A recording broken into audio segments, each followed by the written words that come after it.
This video is for educational purposes. Everything you will be hear or see in this video taken from books, from social media and from the internet which is available to the public. नमस्कार, आदाब, सत श्री अकाल दोस्तों, आपका हमारे channel Mystica crime में स्वागत करता हूं। उम्मीद करता हूं आप लोग बहुत अच्छे होंगे। अभी दिल्ली का श्रद्धा आफ्ताब का मामला शांत ही हुआ था कि 14 फरवरी 2023 को दिल्ली से फिर एक मामला सामने आया है। वैसे तो दोस्तों इस दिन एक कपल साथ रहने और जीने मरने की कस्में खाते हैं, लेकिन इसी प्यार मोहब्बत वाले दिन दिल्ली के नजफगढ़ से एक फ्रिज से एक लड़की की लाश मिलती है।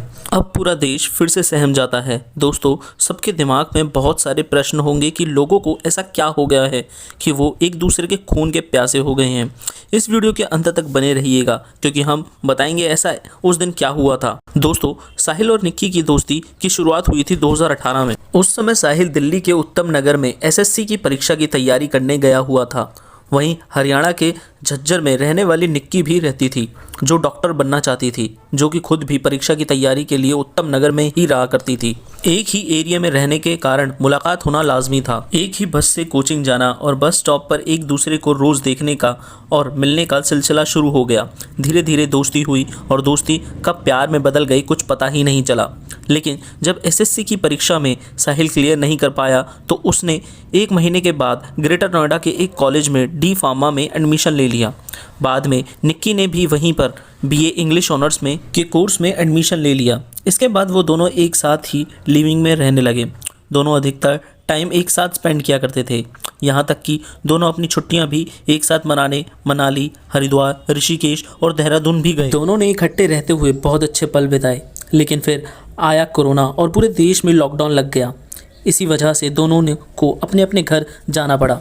लेकिन जैसे ही लॉकडाउन हटा वो दोनों 2 साल बाद वापस आके फिर से लिविंग में रहने लगे।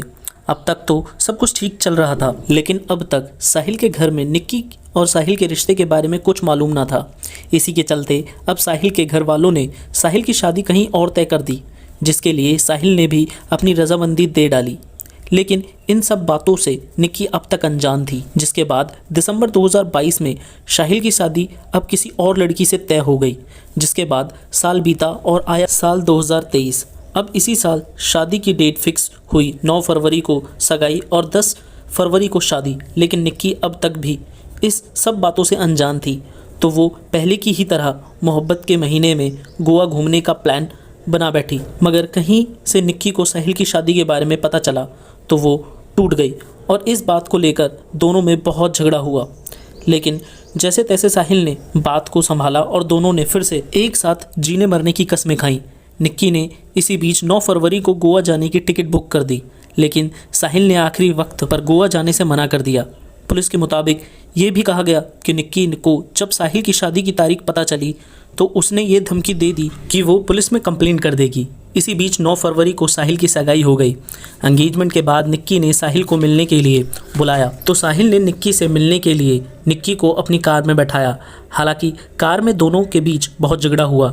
निक्की लगातार साहिल को गोवा चलने के लिए मनाती रही, लेकिन साहिल बार बार बात बदल देता और अपनी ही कहानी पलटता रहा। दोनों के बीच कहा सुनी इस कदर बढ़ गई कि साहिल ने एकदम अपना आपा खो दिया और साहिल ने मोबाइल की डाटा केबल से कार में निक्की का गला घोंटकर हत्या कर दी। अब 2 दिन तक जब निक्की की बात उसके पिता से नहीं हुई तो उन्हें अपनी बेटी की फिक्र हुई। तब सुनील यादव ने अपनी दूसरी बेटी से निक्की के बारे में पता किया तो उसने निक्की के दोस्त साहिल गहलोत का नंबर अपने पिता को दिया।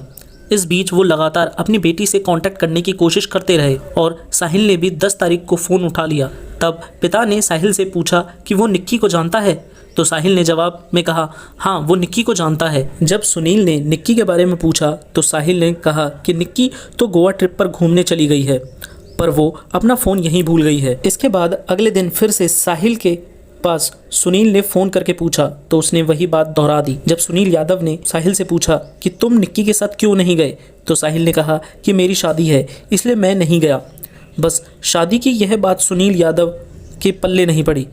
तब जाके सुनील यादव ने क्राइम ब्रांच में अपने किसी जानने वाले को पूरी घटना बताते हुए इस केस में जांच करने को कहा। क्राइम ब्रांच ने निक्की के नंबर को सर्विलेंस पर डाला और टेक्निकल सर्विलेंस के जरिए पुलिस ने मित्राओं गांव के ढाबे तक जा पहुंची, जहां निक्की यादव पुलिस को डीप फ्रीजर से बरामद हुई और वो भी एक लाश के रूप में। जिसके बाद पूरी दिल्ली समेत पूरे देश सदमे में आ गया। निक्की यादव की जान पहचान उसके चाचा से जुड़ी थी, जिनकी वजह से उसके चाचा का पूरे इलाके में बड़ी इज्जत और मान सम्मान है।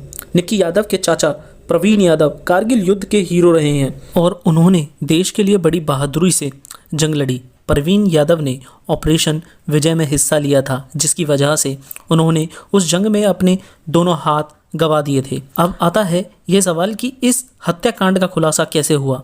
इस सवाल का जवाब निक्की यादव के पिता सुनील यादव ने किया। उन्होंने बताया कि बार बार साहिल हमें गुमराह कर रहा था और जब मैं साहिल से उसके घर मिलने गया तो साहिल के घर वालों के सामने बात करने पर एकदम साहिल का गुस्सा फूट पड़ा और उसने कहा कि निक्की अब किसी को नहीं मिलेगी।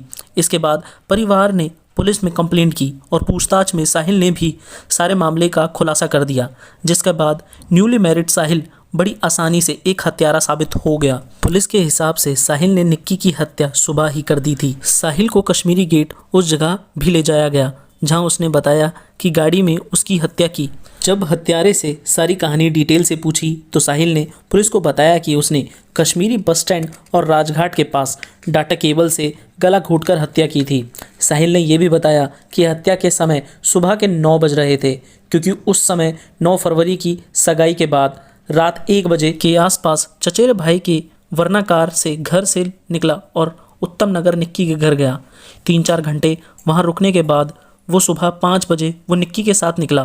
फिर वो निज़ामुद्दीन रेलवे स्टेशन पहुंचा और वहां पर जब टिकट नहीं मिली तो वो आनंद विहार बस स्टैंड की ओर गए, लेकिन वहां भी जब उन्हें हिमाचल की बस नहीं मिली तो वो राजघाट से होते हुए कश्मीरी गेट पहुंचे। 10 तारीख को ही साहिल की शादी थी, इसलिए परिवार वाले लगातार साहिल को फ़ोन करने लगे।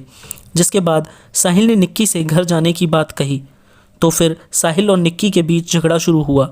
10 तारीख की सुबह करीब 9 बजे के आसपास साहिल ने निक्की की हत्या की और साहिल ने पुलिस को यह भी बताया कि फिर उसने उसकी बॉडी को आगे की ही सीट पर लिटाया और सीट बेल्ट लगाकर अपने गांव मित्राओं में ले जाकर फ्रीजर में छुपा दिया।